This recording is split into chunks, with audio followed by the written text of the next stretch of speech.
कि जब आपने इस फैसले का जिक्र किया है तो मैं बस इस बात को जानकारी के लिए बता देता हूं कि कभी भी भारतीय जनता पार्टी के मैनिफेस्टो में ये विषय नहीं था। हाँ, आरएसएस और बीजेपी ने हमेशा इसको देश को तोड़ने वाला विषय जरूर बताया है।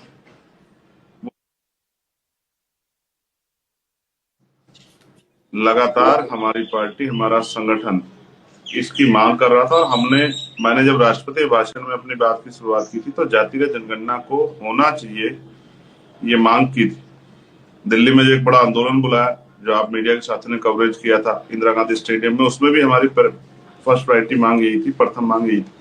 और जब उत्तर प्रदेश में हम समीक्षा आंदोलन हमने शुरू किए, मीटिंग शुरू की है, उसमें भी हमारी फर्स्ट मांग यही कि जातीय जनगणना होनी चाहिए और उसके आर्थिक आंकड़े भी जारी होने चाहिए।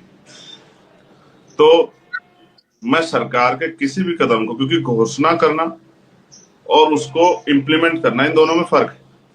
तो जब ये हो जाएगी, क्योंकि जहां तक मुझे आइडिया है, अभी तो ये भी नहीं बताया गया कि उसमें क्या क्या टेबल होंगे, किन किन चीजों को उसमें रखा जाएगा, क्या उसमें आर्थिक आंकड़े आएंगे नहीं आएंगे, और ये किस किस जातियों की होगी, सभी जाति, सामान्य जाति की होगी, पिछड़े जातियों की होगी, या फिर जैसे 2011 में एक खेल हुआ था कि पहले कहा कि का सेंसस करा रहे हैं, बाद में उसको जो है सोशियो इकोनॉमिक सर्वे का नाम देके और उसके आंकड़े भी जारी नहीं किए गए थे, जो यूपीए सरकार में होता है। क्या ऐसा होगा?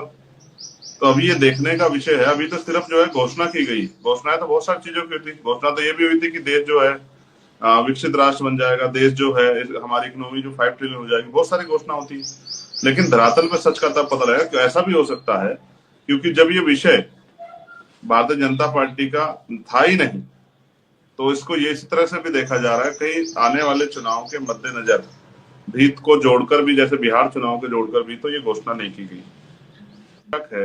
ये मेरी शंका है, मेरी नहीं, बहुत सारे लोगों की शंका है कि ये सिर्फ हो सकता है घोषणा हो, ये ना कराई जाए। और मैं चाहता हूं, मैं सरकार का बहुत बहुत धन्यवाद करूंगा अगर सरकार जिस दिन इसको करा देगी और इसके आंकड़े जारी कर देगी, क्योंकि ये बहुत जरूरी है। जैसे जातिवाद एक बीमारी है, तो जातीय जनगणना उसका एक संपूर्ण इलाज। जातीय जनगणना होगी तो जानकारी आएंगी तो शायद लोगों को पता लगेगा कि उनको उनकी संख्या क्या है, उनको मिला क्या है, किस पे पाल, प्रजापति, कश्यप, सैनी, मौर्य, शाक्य, बिंद, केवट, मल्ला, राजभर पे, जाट, गुजर, यादव, लोधी पे कितने ट्रैक्टर है, कितनी 4 पहियों गाड़ी है, कितनी 2 पहियों गाड़ी है।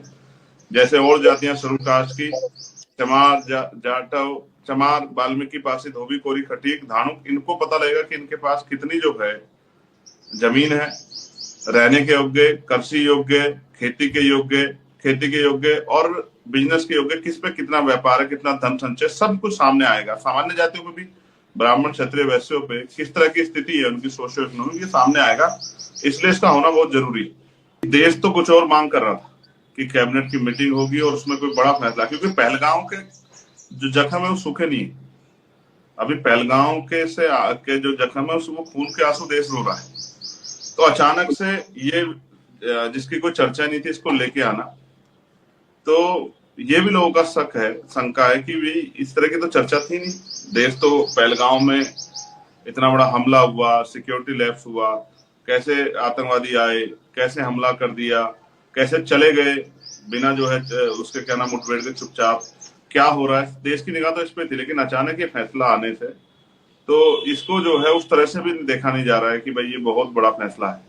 हालांकि मैं तो मानता हूं 1931 के बाद पहली बार अगर पूर्ण कास्ट सेंसस होगा तो इसका एक बहुत बड़ा जो है देश का जो स्ट्रक्चर है, देश का जो इस समय जो दृश्य है, उसका जो है एक जो है अवलोकन करने का, आकलन करने का एक जो है पैमाना सबके सामने आएगा।